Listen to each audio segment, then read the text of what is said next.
ప్రభుత్వ ప్రైవేటు భాగస్వామ్యంతో భవానీ ద్వీపాన్ని మరింత ఆకర్షణీయంగా తీర్చిదిద్దుతామని పర్యాటక శాఖ మంత్రి అఖిలప్రియ తెలిపారు. అంతర్జాతీయ పర్యాటకులను సైతం ఆకర్షించేలా సౌకర్యవంతంగా తీర్చిదిద్దుతామని అన్నారు. విజయవాడ భవానీ ద్వీపాన్ని రాష్ట్ర పర్యాటక శాఖ మంత్రి అఖిలప్రియ సందర్శించారు. బరం పార్క్ నుంచి పర్యాటక శాఖ బోట్లో భవానీ ద్వీపం చేరుకున్నారు. పర్యాటకులకు కల్పించిన సౌకర్యాలను పరిశీలించారు. సందర్శకుల అభిప్రాయాలు తెలుసుకున్నారు. అనంతరం పర్యాటక శాఖ ఉన్నతాధికారులకు పలు సూచనలు చేశారు.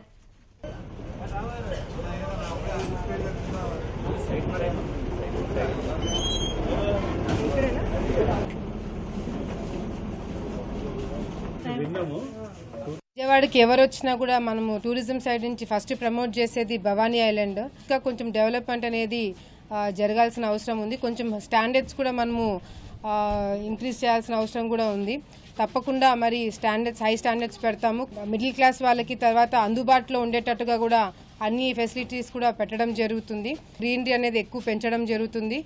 ల్యాండ్స్కేపింగ్ బాగా చేయడం జరుగుతుంది. గవర్నమెంట్ సైడ్ నుంచి హరిత కాటేజెస్ ఉన్నాయో అవన్నీ కూడా డెవలప్ చేయడానికి అన్ని చర్యలు కూడా తీసుకోబోతున్నామని కూడా మీరందరికీ నేను తెలియజేసుకుంటున్నాను.